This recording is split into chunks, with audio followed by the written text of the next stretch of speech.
pasar keuangan internasional. Dampak tidak sempurnanya pasar. Jadi di pertemuan yang lalu sebenarnya saya sudah ada jelaskan bahwa pasar itu tidak sempurna. Kenapa sih tidak sempurna? Ya karena semuanya ada biaya, semuanya tidak bisa cepat, semuanya tidak bisa seperti yang diinginkan. Nah, itulah ketidaksempurnaan pasar. Kalau misalnya pasar itu sempurna, ya berarti sudah tidak ada masalah apapun lagi. Ya kan, tapi karena faktanya bahwa pasar itu tidak sempurna, maka dari itu ya memang kita harus mengidentifikasi, ya, kemudian kita harus mengetahui bagaimana dampak dari ketidaksempurnaan itu. Ya, beberapa rintangan menghambat pasar kekayaan real dan finansial untuk menjadi terintegrasi penuh. Rintangan lintas negara ini dapat pula menciptakan peluang yang unik bagi pasar tertentu sehingga menarik kreditor dan investor internasional. Jadi gini, kalau misalnya dalam suatu perdagangan ya, baik itu perdagangan domestik atau perdagangan internasional, biasanya kan ada hambatannya. Oh, dia itu harus begini, dia itu harus seperti ini, dia itu harus berkualitas yang begini, ngirimnya ke sini, ngirimnya ke situ kan. Nah, itu kan hambatan. Sehingga dengan adanya hambatan itu biasanya dimanfaatkan bagi beberapa perusahaan untuk ya menyediakan jasa agar hambatan tadi itu sudah bisa diatasi. Nah, sehingga itulah yang akan menjadi peluang bagi dia. Ya, peluang unik kan? Peluang unik ya bisa jadi dia itu adalah perusahaan transportir atau perusahaan kargo, perusahaan kurir. Jadi dia itu ngirim barang antar negara. Ya, karena kalau mengirim barang antar negara itu berarti dia perlu izin, perlu kendaraan khusus ya untuk masuk ke dalam negara lain. Ya, investor dan kreditor mungkin saja melakukan bisnis di negara tersebut untuk memanfaatkan kondisi unik tapi menguntungkan dari negara tersebut. Nah, jadi dia itu melakukan bisnis negara itu, dia lihat kondisi dari negara itu apa. Oh, negara itu katakanlah negara gurun, berarti ini kondisi yang unik. Akhirnya apa? Dia akan ciptakan kendaraan khusus untuk di gurun. Nah, berarti yang rodanya tinggi-tinggi, besar-besar cc-nya kan. Nah, itu atau misalnya di situ negara-negara yang bersuhu ekstrim, bersuhu dingin ekstrim. Nah, berarti di situ kondisi uniknya itu adalah ya bisa dimanfaatkan. Ya udah bikin aja pemanas, alat pemanas atau di negara panas. Ya, negara panas berarti kondisi uniknya itu bagaimana cara manfaatkannya? Ya udah berarti bikin mesin pendingin. Ya kan, jadi setiap negara pasti dia memiliki kondisi atau keunikan tertentu sehingga itulah yang akan dimanfaatkan bagi ya, pengusaha atau bagi negara lain ya. Jadi pasti setiap negara itu pasti memiliki kondisi yang unik, pasti memiliki morfologi yang berbeda-beda. Oke ya. Motif melakukan investasi internasional. Ya, motif melakukan investasi internasional pertama adalah kondisi perekonomian, kedua harapan terhadap kurs falas, ya, ketiga diversifikasi internasional, keanekaragaman produk. Jadi kenapa sih melakukan investasi itu? Ya, karena dia itu melihat kondisi ekonominya sedang kurang bagus. Ya, gimana cara meningkatkannya? Itu harapan terhadap kurs falas ya, berarti dia itu ingin mengambil keuntungan dari kurs falas itu ya, pertukaran keuntungan dari kurs falas itu. Diversifikasi berarti bagaimana produk itu beraneka ragam ya, jadi semakin beragam produk itu ya berarti akan semakin bagus nanti ya investasinya akan makin baik juga. Motif kreditor menyediakan kredit di pasar internasional.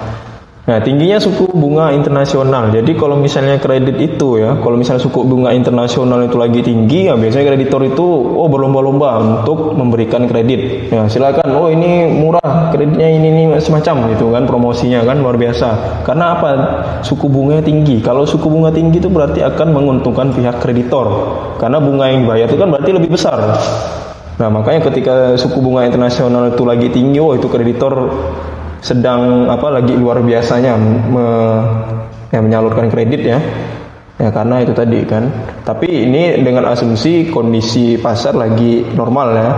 Kalau kondisi pasar yang seperti musim wabah begini ya nggak bisa dia. Mereka akan lebih selektif. Tapi kalau misalnya ketika lagi kondisi normal, ekonomi lagi bagus, nah itu pasti akan berlomba-lomba menyalurkan kredit.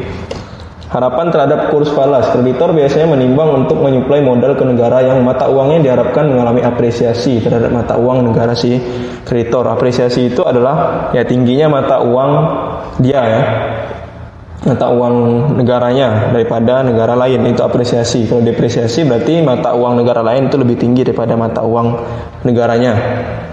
Diversifikasi internasional ya berarti dia produk yang beragam. Motif berburu dana di pasar tradisional, suku bunganya rendah. Nah, kalau misalnya ini terbalik, kalau yang tadi ini adalah motif kreditor, kalau ini adalah motif dari masyarakat atau motif ini ya, pengusaha ya. Suku bunganya rendah.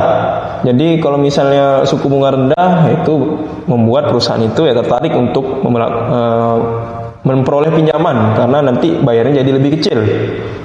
Ya, beberapa negara mengalami kelebihan suplai dana dibanding permintaannya sehingga suku bunga relatif rendah. Rendahnya suku bunga tersebut akan menarik para peminjam untuk berupaya minjam dana.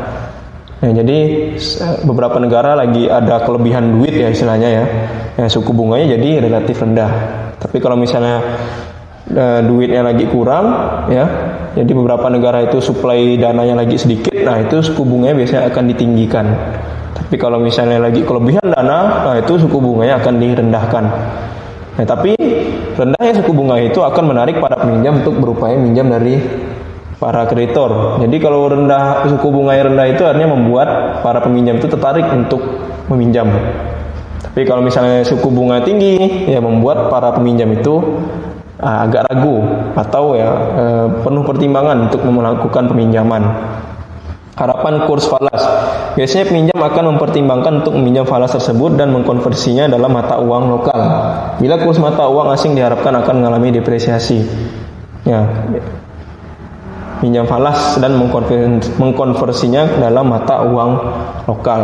Bila kurs mata uang asing diharapkan akan mengalami depresiasi. Kenapa? Karena kalau misalnya mata uang negara lain itu lagi kecil, ya berarti di situ harapan dia itu adalah ya punya dia besar, mata uang negaranya itu besar, akhirnya nanti ya bernilai lebih besar di negara itu kan. Karena tadi mata uang negara lain lagi menurun, sementara mata uang negaranya lagi naik. Nah, itulah yang membuat dia itu ya harapan kurs falasnya itu ya kalau bisa akan terus-menerus seperti itu. Negara lain itu kecil daripada mata uang negaranya sendiri. Nah, ini pasar yang dikenal di pasar keuangan internasional. Ada euro currency, euro credit, euro bond, modal internasional, currency swap, futures, option, dan forward. Euro currency itu adalah pasar yang memudahkan transfer dana internasional yang berjangka pendek. Ya, jadi transfer dana itu dalam jangka pendek, terus bank menjadi perantaranya. Bank komersial ya, bank yang ditunjuk. Biasanya bank euro currency ini bank yang sudah ditunjuk, yang sudah memang memiliki izin. Deposito berjangka pendek dalam berbagai mata uang dan memanfaatkan dana ini untuk disalurkan dalam kredit yang berjangka pendek juga. Euro currency erat dengan euro dolar.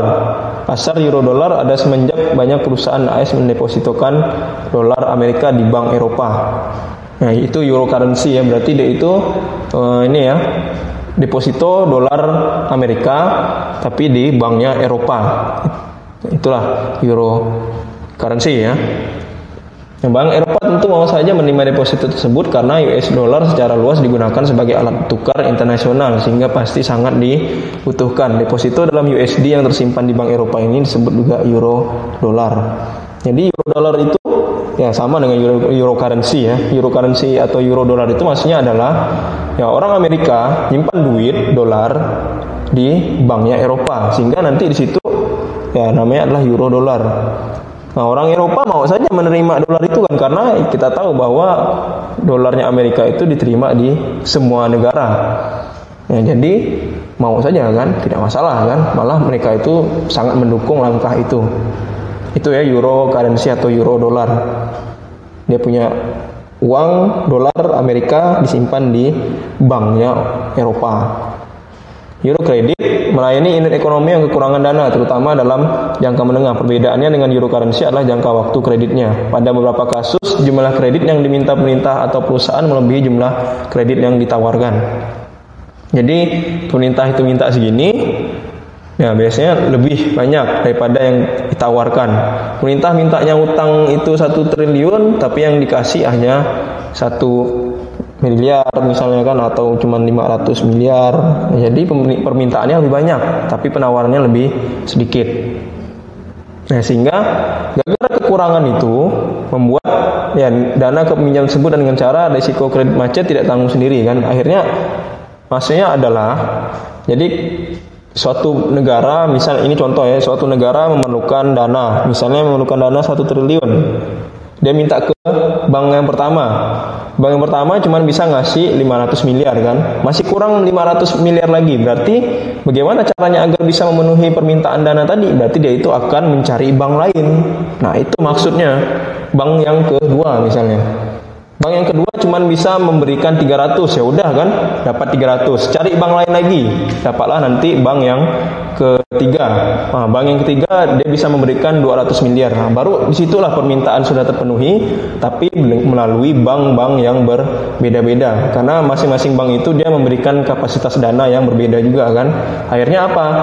Ya ketika yang meminjam di 3 bank tadi, membuat risiko kreditnya itu akan terbagi juga kan. Berarti apa? Ketika suatu pemerintah negara yang tadi yang meminjam uang tadi ya, dia minjam di 3 bank yang barusan saya sebutkan tadi, berarti ya ketika negara itu sedang krisis, sedang macet, nah ketiga bank itu akan menanggung risikonya. Berarti bukan hanya di 1 bank saja kan. Nah, itulah maksudnya Eurocredit. Ya, jadi dia itu risiko kredit macet tidak tanggung sendiri, namun tanggung oleh bank yang lain juga kan. Jadi 3 bank itu yang akan terpengaruh, bukan hanya 1 bank saja kan. Ya, itu contoh lebih mudahnya begitu ya. Jadi pemerintah itu sedang kekurangan dana, minjam ke bank satu, ngasihnya sebagian, minjam ke bank satu lagi, ngasihnya sebagian, minjam ke bank satu, barulah terpenuhi. Nah, ketika udah 3 bank itu ngasih semua, ya risiko gagal bayar itu akan ditanggung oleh bank ketiga bank itu. Eurobond memudahkan transfer dana jangka panjang dari pihak yang kelebihan kepada yang kekurangan dana, sehingga mengisi vakumnya penyediaan dana jangka panjang yang tidak dapat diberikan oleh euro currency dan euro credit. Ya, kelebihan dan kekurangan dana ini hampir sama dengan pasar modal ya, fungsi pasar modal. Ya. Ya, beberapa bank komersial berpartisipasi dalam pasar ini dengan memberikan obligasi sebagai investasi. Tugas utama bank ini adalah melayani perusahaan besar dan pemerintahan dalam memasarkan obligasi. Ya, kalau tadi itu adalah minjam dana duit memang ya, istilahnya duit fresh lah gitu kan. Ya, kalau yang ini adalah Eurobond. Bond itu berarti dia obligasi. Ya, jadi ini ya.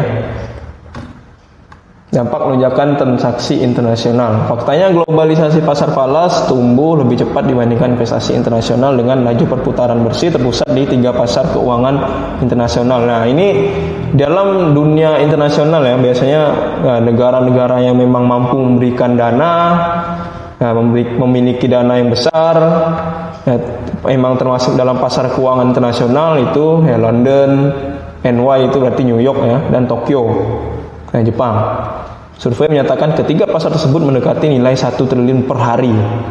Jadi dalam 1 hari ya, 3 pasar keuangan tadi, London, New York, dan Tokyo itu ya pasar falasnya itu luar biasa ya, sampai 1 triliun, hampir 1 triliun ya, berarti 700 atau mungkin 900 miliar per hari loh ya. Ini per hari, bukan per bulan, bukan per tahun ya, bukan per semester ya, ini adalah per hari. Ya, luar biasa ya. Jadi dalam 1 hari saja itu sudah hampir 1 triliun ya, mungkin 700 miliar, mungkin 800 miliar, atau mungkin 900 miliar ya, intinya di situ mendekati 1 triliun. Wah, itu luar biasa.